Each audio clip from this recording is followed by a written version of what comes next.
This amendment has inserted section 206AB in the Act, and this as well as together with section 206AA, they deal with the provisions pertaining to higher rate of TDS for without PAN or ROI non-filer cases. तो without PAN cases में 206AA लगता है, जो already हम देख चुके हैं, हम सीख चुके हैं, और ये नया सेक्शन फाइनेंस एक्ट 2021 ने इंसर्ट किया है सेक्शन 206AB। इसको देखने के पहले हम ये 206AA की क्विक स्नैपशॉट देख लेते हैं, थोड़ा सा रिफ्रेश कर लेते हैं, उससे 206AB को समझने में आसानी होगी। तो 206AA बेसिकली सारे TDS प्रोविजंस को एप्लीकेबल है, और उसकी कंडीशन ये है कि पेई ने पैन पेयर को फर्निश नहीं किया है, या जो पैन फर्निश किया है वो इनवैलिड है, गलत है, या किसी और का है, उसका नहीं है, it doesn't belong to the payee. अगर ऐसा है तो TDS rate is higher of normal rate or 20%.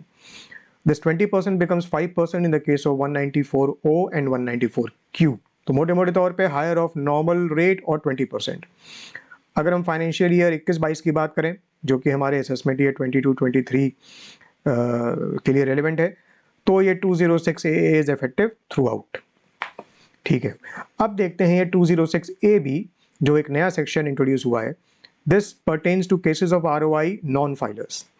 उसके पहले देख लेते हैं कि ऑब्जेक्टिव क्या है इन दोनों सेक्शंस के पीछे। तो 206AA का तो हमें पता है, क्योंकि हमने ये सेक्शन पढ़ा हुआ है, और ये चैप्टर के एंड में, टैक्स बुक में हर चैप्टर के एंड में लॉजिक और रीजनिंग दी हुई है। तो 206AA की जो रीजनिंग थी वो ये थी कि non coating of pan by the deductee creates problems in the processing of returns of income and in granting credit for TDS। तो पैन नहीं कोड किया तो डिपार्टमेंट को प्रॉब्लम होती थी कि रिटर्न ऑफ इनकम को कैसे प्रोसेस करें, और जो TDS काटा गया है उसका जो क्रेडिट है वो कैसे दें। उसकी वजह से it led to delays in issue of refunds. तो इसलिए सेक्शन 206AA को इंट्रोड्यूस किया गया था to strengthen the PAN mechanism and to mitigate this kind of problems. अभी 206AB जो इंट्रोड्यूस किया गया है, तो देखा गया कि there are several people who are suffering a reasonable amount of TDS और TCS। तो अच्छा खासा TDS कट रहा है या TCS उनके बिहाफ पे कलेक्ट किया जा रहा है, पर वो रिटर्न ऑफ इनकम फाइल नहीं कर रहे। तो to ensure filing of return of income by persons who have suffered a reasonable amount of TDS और TCS, ये 206AB को इंसर्ट किया गया है। So this is the objective. अब 206AB को अगर हम देखें, so it applies to all the TDS provisions except These 5 sections। 192 जो कि सैलरी है, 192A EPF से withdrawal, the taxable withdrawal from EPF, 194B and 194B भी ये कैजुअल इनकम के केसेस हैं, 194B winning from lottery, 194B भी horse races, और 194N जो कैश विड्रॉल का सेक्शन है। तो 194N में तो ऑलरेडी सेक्शन के अंदर ये रिटर्न ऑफ इनकम के नॉन फाइलर केसेस पे एक हायर रेट प्रिस्क्राइब्ड है, तो इसलिए उसकी 206AB को वहाँ पर अप्लाई नहीं किया गया। और बाकी 192 में तो स्लैब रेट से ही टैक्सेबल होता है, 194B और BB में वैसे ही 30% रेट है TDS का। तो ठीक है, 206AB applies to all TDS provisions except these 5 sections. अगर ये 5 सेक्शंस में से कोई आता है और अगर ROI नॉन फाइलर का केस भी बनता है, तो भी आप 206AB उसमें नहीं लगाएंगे। अब अगर ROI नॉन फाइलर है तो TDS रेट क्या बनता है? It is the higher of twice the normal rate और 5%। अब देखिए 206AA में क्या था? हायर ऑफ नॉर्मल रेट और 20%, जो कि 194O और Q में 5% था। तो हायर ऑफ नॉर्मल रेट और 20%, 206AB में higher of twice the normal rate और 5%। ओके, पर ये रेट तब लगेगा जब पेई दोनों कंडीशंस को सेटिस्फाई करेगा। दोनों कंडीशंस कौन सी हैं? First condition, the payee has not filed return of income, return of income file नहीं किया है for both of the two assessment years relevant to the 2 previous years. कौन से? ये 2 साल कौन से? Immediately prior to the previous year in which TDS is required to be deducted. तो जिस प्रीवियस ईयर में TDS is required to be deducted, उस प्रीवियस ईयर से जो 2 प्रीवियस ईयर्स इमीडिएटली प्रायर है, उन दोनों में कौन से 2 प्रीवियस ईयर्स होने चाहिए? For which the time limit for filing ROI under section 139(1) has expired. तो ऐसे immediately preceding दो previous years preceding to the year in which the TDS is required to be deducted, उनसे immediately 2 previous years preceding जिनकी time limit of filing return of income under section 139(1) has expired, तो उन दोनों previous years के relation में the payee should not have filed return of income.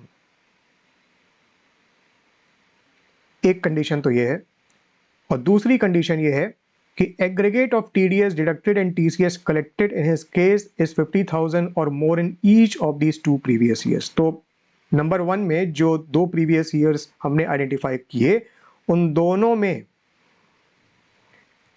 जितना TDS काटा गया है और जितना टीसीएस कलेक्ट किया गया है, हर एक प्रीवियस ईयर में टीडीएस और टीसीएस का कुल मिला के टोटल जो एग्रीगेट अमाउंट है वो 50,000 या उससे ज़्यादा है।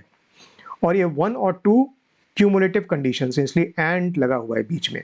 तो 1 और 2 दोनों सेटिस्फाई होनी चाहिए। तो अगर ये 1 और 2 दोनों सेटिस्फाई हो रही हैं तो टीडीएस का रेट क्या बन जाएगा, ट्वाइस द नॉर्मल रेट और 5%। अभी हम एक एग्जांपल देखेंगे तो उससे और क्लियरिटी आ जाएगी कि ये है क्या चक्कर। ये इफेक्टिव है 1 जुलाई 2021 से, तो अप्रैल मई जून 21 में एप्लीकेबल नहीं है, जुलाई ऑनवर्ड से एप्लीकेबल है। ओके, ये नॉन रेसिडेंट वाला जो पॉइंट है ये फाइनल के कॉन्टेक्स्ट में रेलेवेंट है, इंटर के कॉन्टेक्स्ट में रेलेवेंट नहीं है, तो इसको इग्नोर कर सकते हैं। पॉइंट्स टू नोट क्या है, थोड़ा सा देख लेते हैं। पहला पॉइंट है कि unless return of income is not filed for both the above set 2 assessment years.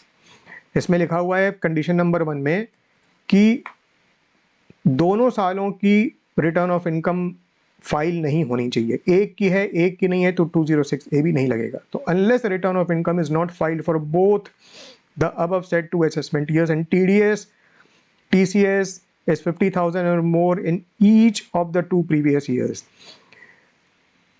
पहले साल में भी और दूसरे साल में भी दोनों प्रीवियस ईयर्स आइडेंटिफाई किए हुए हैं, दोनों में each of the 2 previous years TDS TCS should be 50,000 और मोर। अगर ऐसा नहीं है then 206AB shall not apply. ये क्लियर है। दूसरा point, 206AB is not applicable for TDS deducted till 30th June 2021 even if payee is a ROI non-filer। तो अप्रैल में जून की अगर हम बात करें तो 206AA तो एप्लीकेबल है, पर 206AB एप्लीकेबल नहीं होगा। अगर कंडीशंस मीट भी हो रही हैं तो भी 206AB के हिसाब से TDS नहीं कटेगा। तीसरा पॉइंट कि मान लीजिए हमने रिटर्न ऑफ इनकम तो फाइल किया पर ड्यू डेट के बाद फाइल किया, तो it becomes a belated ROI। तो क्या हम ये मानेंगे कि रिटर्न ऑफ इनकम फाइल नहीं करी? नहीं, ऐसा नहीं है। If payee has filed belated ROI he is not treated as a non filer, तो ऐसा हम मान सकते हैं कि रिटर्न फाइल किया है। ओके, क्या होगा अगर 206AA भी अप्लाई हो रहा है और 206AB भी अप्लाई हो रहा है? इसका मतलब उसने पैन भी फर्निश नहीं किया है और रिटर्न भी फाइल नहीं करी है इन 2 प्रीवियस ईयर्स में, और उसका TDS और TCS in each of these 2 previous years ये 50,000 या उससे ज़्यादा का बन रहा है। तो दोनों सेक्शंस अप्लाई हो रहे हैं, तो कौन सा रेट लगेगा? 206AA वाला लगेगा या 206AB वाला लगेगा? तो ये कह रहे हैं if both sections are applicable, TDS rate is higher of the rate under both sections। जो भी हायर रेट बनेगा उस हायर रेट के हिसाब से TDS काट लिया जाएगा। Next point, surcharge and HEC is not added to the rate applicable under section 206AA 206AB। ये 206A के बारे में हम पहले से ही जानते थे। जो नॉर्मल रेट्स भी जो TDS के सेक्शंस में एप्लीकेबल होते हैं वो रेट एज इट इज लगते हैं, उसमें सरचार्ज और 4% HEC ऐड नहीं होता है मोटे मोटे तौर पे, और यही 206AA और 206AB में भी है। आपको इन रेट्स के ऊपर 4% HEC या सरचार्ज ऐड करने की ज़रूरत नहीं है। ये दोनों ही सेक्शंस रेलेवेंट नहीं है if TDS is not deductible in the first place. अगर TDS ही डिडक्टेबल नहीं है तो TDS के हायर रेट का भी कोई सवाल नहीं उठता है। तो ये 206AA और 206AB के प्रोविजंस हैं, और ये दोनों इसलिए इम्पॉर्टेंट हैं क्योंकि क्वेश्चन अगर कोई आएगा तो ये बिल्कुल पॉसिबिलिटी है कि या तो 206AA की एप्लीकेशन हो या 206A बी की एप्लीकेशन बन रही हो या दोनों की एप्लीकेशन बन रही हो, तो इसलिए दोनों की नॉलेज होना, प्रॉपर नॉलेज होना, कॉन्सेप्चुअल क्लियरिटी होना ज़रूरी है। तो चलिए एग्जाम्पल देखते हैं, उससे थोड़ी सी बेटर क्लियरिटी आएगी हमें। क्वेश्चन क्या है? Determine the rate of TDS in the following cases and assume that having regard to the date of credit or payment, TDS is deductible at the time of payment in all the cases। वो इसलिए क्योंकि जो examples दिए हुए हैं उसमें payment की date दी हुई है, और बहुत सारे सेक्शंस ऐसे हैं जिनमें the time of TDS is the earlier of credit और पेमेंट। तो सिंप्लीफाई करने के लिए यहाँ पर एज्यूम किया गया है कि TDS is deductible at the time of payment. इसका मतलब जो यहाँ पर एग्जाम्पल्स में डेट दी हुई है उस डेट को TDS डिडक्टेबल है। तो पेमेंट का नेचर क्या है, फिर उसके बाद दिया गया है कि PAN furnish by the payee to the payer, PAN furnish किया है कि नहीं किया है। Return of income file for previous year 2018-19 and previous year 2019-20 and TDS TCS deducted और कलेक्टेड इन प्रीवियस ईयर 18-19 और 19-20। तो यहाँ तो 2 साल जो immediately preceding previous years identify किए हैं हमने, वो 18-19 और 19-20 है। ऐसा क्यों? यहाँ हम इस इलस्ट्रेशन में एज्यूम कर रहे हैं that the due date of filing return in the case of the payee in all these cases is 31 July. अब 31 जुलाई अगर हम मानते हैं कि पेई की due date of filing return है, और हम किस प्रीवियस ईयर की बात कर रहे हैं जिसमें TDS काटा जा रहा है, हम 2021-22 की बात कर रहे हैं, राइट? तो TDS की डेट मानिए कि 15 जुलाई 2021 है, और दिस करिस्पॉन्ड्स टू प्रीवियस ईयर 2021-22। अब जो हमने ऊपर कंडीशन पढ़ी थी वो ये थी कि conditions need to be checked for both of the 2 assessment years relevant to the 2 previous years immediately prior to the previous year 21-22। That means the previous year in which TDS is required to be deducted। तो previous year 21-22 से 2 immediately preceding years हमको देखने हैं। कौन से? For which the time limit of filing ROI under section 139(1) has expired। Assuming that time limit to file ROI for the pay is 31st July, जो already हम देख चुके हैं, for AY 21-22, it has not expired on the date of deduction of TDS, hence the relevant previous years will be 2018-19 and 2019-20, since time limit to file ROI under section 139(1) for these previous years has expired। क्या मतलब हुआ इसका? इसका मतलब ये हुआ कि TDS की डेट है 15 जुलाई, जो कि फॉल कर रहा है प्रीवियस ईयर 21-22 में, और 206 AB 1 जुलाई से इफेक्टिव है। तो ये डेट 206 AB के टाइम जो स्टार्टिंग डेट है, जो कट ऑफ डेट है, उसके बाद भी फॉल कर रही है। अब जो इमीडिएटली प्रीसीडिंग प्रीवियस ईयर्स हैं उनके बारे में थोड़ा देखते हैं। तो या तो 2021 होगा या 1920 होगा, और 2018 और 19 भी हो सकता है। अगर प्रीवियस ईयर 2021 है तो AY 21-22 बन गया, और इसकी रिटर्न ऑफ ड्यू डेट क्या बनेगी? 31 जुलाई 2021। अगर प्रीवियस ईयर 2019-20 है तो AY बना 2020-21 और ROI ड्यू डेट बन जाएगी 31 जुलाई 2020। ऐसे ही प्रीवियस ईयर अगर 18-19 है, 1 साल और पहले चलें, तो AY बनेगा 19-20 और ROI ड्यू डेट बन जाएगी 31 जुलाई 2019। अब इनमें से कौन सी डेट है जो 15 जुलाई 2021 को एक्सपायर हो गई है? तो ये तो एक्सपायर नहीं हुई है क्योंकि ये तो 31 जुलाई है। ये एक्सपायर हो गई है, ये एक्सपायर हो गई है, इसलिए इस साल को पिकअप करना पड़ेगा और इस साल को पिकअप करना पड़ेगा। तो कंडीशन के हिसाब से जो 2 प्रीवियस ईयर्स इमीडिएटली प्रीसीडिंग बने वो 18-19 और 19-20 बने। If however TDS is to be deducted after 31st July 2021, अगर ये 15 जुलाई की बजाय मान लीजिए 15 अगस्त होता, तब ये ड्यू डेट एक्सपायर हो गई है और ये ड्यू डेट एक्सपायर हो गई है, तो ये दोनों previous years become the 2 immediately preceding previous years. फिर ऐसे केस में 2018-19 नहीं होगा, जो 2 ईयर्स आइडेंटिफाई होंगे वो 2021 और 1920 होंगे। लेकिन चूंकि हमारी डेट 15 जुलाई है, इसलिए जो दो प्रीवियस ईयर्स आइडेंटिफाई हुए हैं वो 1920 और 1819 आइडेंटिफाई हुए हैं। तो इसलिए यहाँ पर 1819 और 1920 है रिटर्न ऑफ इनकम को की फाइलिंग को चेक करने के लिए, और इन्हीं दो प्रीवियस ईयर्स में हमें ये भी चेक करना है कि TDS और TCS इनमें से हर एक में 50,000 या उससे ज़्यादा था कि नहीं था। ओके, पहली सिचुएशन को देखते हैं। पेमेंट क्या हुआ है, इंटरेस्ट ऑफ ₹15,000 और debentures of PQR limited paid to mister C on 15 July 2021। अब इसमें पैन फर्निश नहीं किया गया है, दोनों ही आइडेंटिफाइड प्रीवियस ईयर्स में रिटर्न ऑफ इनकम भी फाइल नहीं करी है, और दोनों ही आइडेंटिफाइड प्रीवियस ईयर्स में TDS और TCS का एग्रीगेट 50,000 या उससे ज़्यादा है। नॉर्मल रेट अंडर सेक्शन 193, क्योंकि ये इंटरेस्ट ऑन डिवेंचर है तो सेक्शन 193 लगेगा, जिसमें नॉर्मल रेट है 10%। तो क्योंकि पैन फर्निश नहीं किया है तो 206 AA लगेगा, और 206 AA में रेट क्या है, हायर ऑफ नॉर्मल रेट और 20%। तो हायर ऑफ 10% और 20%, इसका मतलब 20% 206 AA में रेट आ गया।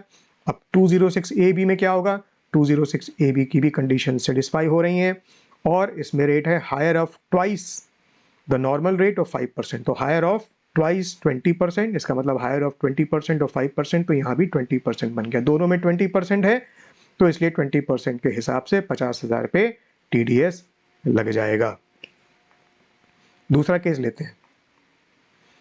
Dividend of ₹50,000 paid by CD limited to mister R on 15 July 2021। इसमें पैन फर्निश कर दिया गया है, लेकिन 1819 1920 में रिटर्न फाइल नहीं करी है, और दोनों ही सालों में TDS TCS 50,000 या उससे ज़्यादा है, और ये सेक्शन 194 लग रहा है इसमें, जिसमें नॉर्मल रेट 10% है। क्योंकि पैन फर्निश कर दिया है तो 206 AA नहीं लगेगा, नॉट एप्लीकेबल है। 206 AB की कंडीशन सेटिस्फाई हो रही है, जिसमें रेट बनेगा ट्वाइस द नॉर्मल रेट, इसका मतलब 20% और 5%, विच एवर इज हायर, तो 20% का रेट बना, तो 20% के हिसाब से TDS लग गया। तीसरा केस लेते हैं। Winning from lottery of ₹30,000 paid to mister P on 15 July 2021।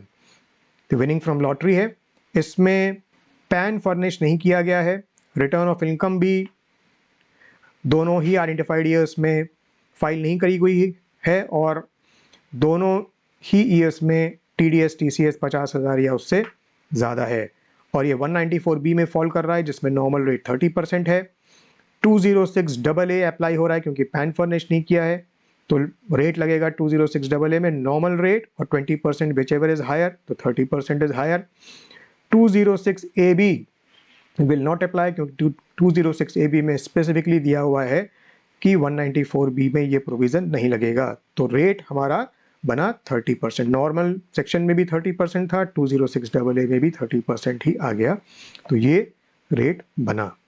Commission of 50,000 paid by CD limited to mister Q on 15 July 2021। तो एक कमीशन पेमेंट है, पैन भी फर्निश नहीं है, 1819 से रिलेटेड रिटर्न फाइल नहीं करी है, पर 1920 से रिलेटेड रिटर्न फाइल करी हुई है, और दोनों ही आइडेंटिफाइड प्रीवियस ईयर्स में 50,000 या उससे ज़्यादा का TDS TCS बन रहा है। 194H लगेगा, जिसमें नॉर्मल रेट 5% है।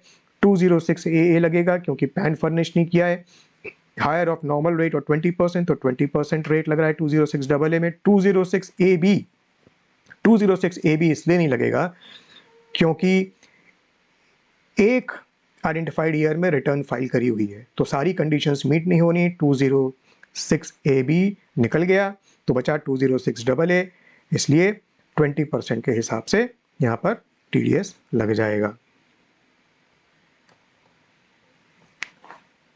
नेक्स्ट एग्जाम्पल देखते हैं। 60,000 paid by PQ limited to mister K on 15 July 2021 for works contract. तो वर्क्स कॉन्ट्रैक्ट का केस है, कह रहे हैं पैन फर्निश नहीं किया, दोनों आइडेंटिफाइड ईयर्स में रिटर्न भी फर्निश नहीं की हुई है, लेकिन TDS TCS 50,000 या उससे ज़्यादा दोनों ही सालों में है। 194C लग रहा है और 1% नॉर्मल रेट है। पैन फर्निश नहीं किया है तो 206 AA में 20% रेट लगेगा, और 206 AB भी लग रहा है, उसमें higher of twice the normal rate, मतलब 2% और 5%, तो 5% बना। अब क्योंकि दोनों ही 206 AA और AB लग रहे हैं तो हायर ऑफ दिस और दिस ये रेट लग जाएगा, तो 20% रेट के हिसाब से इसमें TDS कट जाएगा। नेक्स्ट एग्जाम्पल देखते हैं, सेकेंड लास्ट एग्जाम्पल है, rent for machinery of ₹3 lakh paid by Z limited to mister D on 1 May 2021।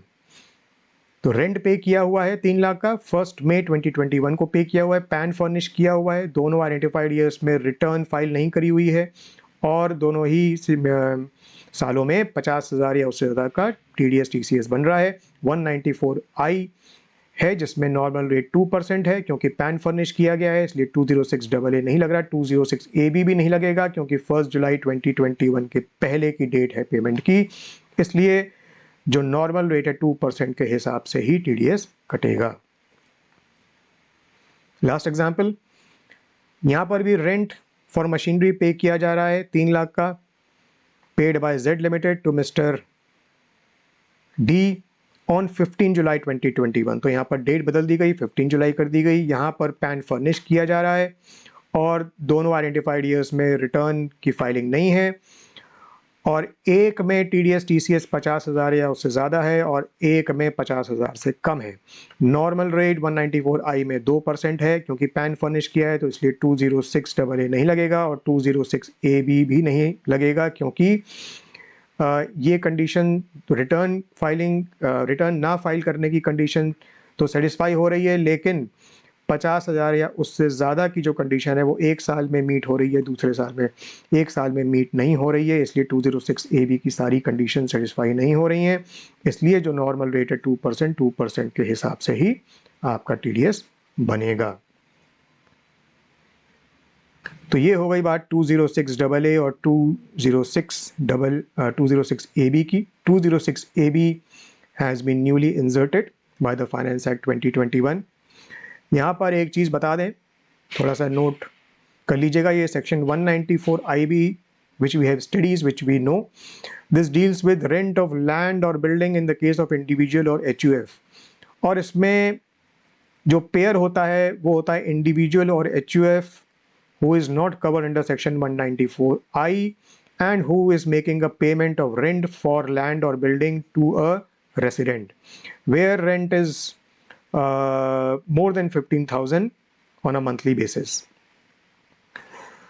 ऐसे केस में 194IB में हमको पता है कि 5% के हिसाब से TDS काटना पड़ता है, और ये TDS मंथ ऑन मंथ नहीं कटता है, बल्कि ये लास्ट जो मंथ है ऑफ द प्रीवियस ईयर, या अगर बीच में ही प्रॉपर्टी को वेकेट किया गया है तो जो टेनेंसी का लास्ट मंथ है, तो जो लास्ट मंथ है उस लास्ट मंथ से रिलेटेड जो पेमेंट होता है उस पेमेंट से हमको TDS काटना पड़ता है। जो अमाउंट होता है TDS का, जो कंप्यूटेशन होता है वो तो पूरे फुल पीरियड के लिए होता है, पर जिस अमाउंट से वो काटना पड़ता है, जिस टाइम पे वो काटना पड़ता है, that happens during the last month of the previous year और the last month of the tenancy if the property has been vacated midway during the previous year.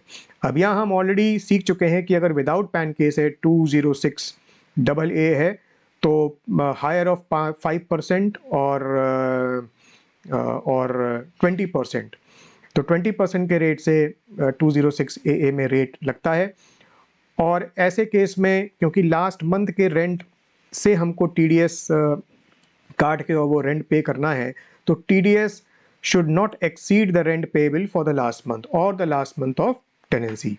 अगर हमारा TDS बन रहा है 100 रुपये, ओके, और हमारा रेंट बन रहा है 120 रुपये, तो 100 रुपये काट के 20 रुपये का पेमेंट हम कर सकते हैं। पर अगर रेंट हमारा बन रहा है मान लीजिए 80 रुपये और TDS बन रहा है 100 रुपये, तो हम 100 रुपये का TDS नहीं काट सकते। तो 80 रुपये का क्योंकि रेंट बन रहा है और TDS 100 का बन रहा है, तो इसलिए 80 का ही TDS 194IB में काटना पड़ेगा, और consequently no payment of rent for the last month will be made. यही पोजीशन अब एक्सटेंड कर दी गई है ROI नॉन फाइलर के केस में। तो ये 194 IB में ही अमेंडमेंट कर दिया गया है, जिसकी वजह से अब अगर 206 AB भी लगता है और कॉन्सिक्वेंटली 206 AB में जो रेट है वो ट्वाइस द नॉर्मल रेट, मतलब 10% और 5% विच एवर इज हायर। तो 206 AB अगर लगेगा तो 10% रेट लगेगा, और अगर वो 10% रेट लगता है तो भी ये जो रेस्ट्रिक्शन है वो हमको ध्यान में रखनी है, that the amount of TDS should not exceed the rent payable for the last month of the previous year or last month of the tenancy। तो ये तो हो गई TDS की बात। अब चलते हैं TCS के केस में। तो TCS के केस में हम ऑलरेडी जानते हैं कि यहाँ भी ऑलरेडी 206 CC है which is corresponding to 206 AA जो कि TDS के रिलेशन में था विदाउट पैन केसेस, और 206 CC जैसे TCS में है। और अब TDS से रिलेटेड जो हमने देखा कि 206 AB फाइनेंस एक्ट 2021 ने इंसर्ट किया है, तो करस्पॉन्डिंगली TCS के रिलेशन में भी ROI नॉन फाइलर के केस में 206 CCA इंसर्ट किया है। प्रोविजंस सिमिलर ही हैं। जो एप्लीकेशन है उसके लिए दो कंडीशन सेटिस्फाई होनी ज़रूरी हैं, which is similar to 206 AB। Condition number 1, the collectee has not filed return of income for both of the 2 assessment years relevant to the 2 previous year immediately prior to the previous year in which TCS is required to be collected, for which the time limit for filing ROI under section 139(1) has expired, and aggregate of TDS deducted and TCS collected in his case is 50,000 or more in each of these 2 previous years। तो ये condition 206 AB जैसी ही है। Rate क्या होगा यहाँ 206 CCA में? It will be higher of twice to normal rate of 5%। तो ये रेट भी 206 AB वाला ही है। हम ऑलरेडी जानते हैं कि 206 AA में जो रेट था वो नॉर्मल रेट और 20% whichever is higher, okay. But 206 CC में जो रेट है वो था ट्वाइस द नॉर्मल रेट और 5%। ये 206 1H के केस में 1% बन जाता है। तो ये तो 206 CC की बात है, जिसमें रेट में थोड़ा सा डिफरेंस है विज़ावी 206 AA जो TDS के केस में था। पर अगर 206 CCA और 206 AB की बात करें तो दोनों में ही रेट है higher of twice the normal rate और 5%। 206 CCA भी 1 जुलाई से एप्लीकेबल है, और जो पॉइंट्स हमने 206 AB में डिस्कस किए थे वही 206 CCA के लिए भी हैं कि ये सारी कंडीशन सेटिस्फाई होनी चाहिए, तभी 206 CCA अप्लाई होगा। 30 जून तक ये एप्लीकेबल नहीं है, और अगर बिलेटेड रिटर्न फाइल हो रहा है तो ऐसा नहीं कह सकते कि वो नॉन फाइलर है। यहाँ भी वही पोजीशन है कि अगर 206 CC और 206 CCA दोनों ही एप्लीकेबल हो रहे हैं तो TCS rate will be higher of the rates under both the sections. तो अगर आप नोट करो कि 206 CC और CCA में रेट सेम है एक्सेप्ट फॉर 206 C1H। 206 CC में ट्वाइस द नॉर्मल रेट और 5% विच एवर इज हायर, और यहाँ भी ट्वाइस द नॉर्मल रेट और 5% विच एवर इज हायर। तो दोनों में सेम है, बस फर्क इतना है कि 206 CC में स्पेशल एक्सेप्शन है 206 C1H के केस में, जहाँ 5% घटा के कर दिया गया है 1%, और उस केस में भी आप 206 CC से बच सकते हैं if Aadhaar number has been furnish. PAN furnish नहीं किया है पर आधार फर्निश किया है, तो उस केस में आप सिर्फ 206 1H के केस में 206 CC से बच सकते हैं। जैसे 206 AA और AB में था, वही यहाँ भी है कि अलग से सरचार्ज और 4% HEC सेस को ऐड करने की ज़रूरत नहीं है। अगर TCS कलेक्टेबल ही नहीं है तो इन प्रोविजंस का कोई मतलब नहीं है। 206 CC and 206 CCA for TCS are similar to 206 AA and 206 AB for TDS, जो हम ऑलरेडी डिस्कस कर चुके हैं और उससे रिलेटेड इलस्ट्रेशन भी हम देख चुके हैं। तो hope this is clear to all of you.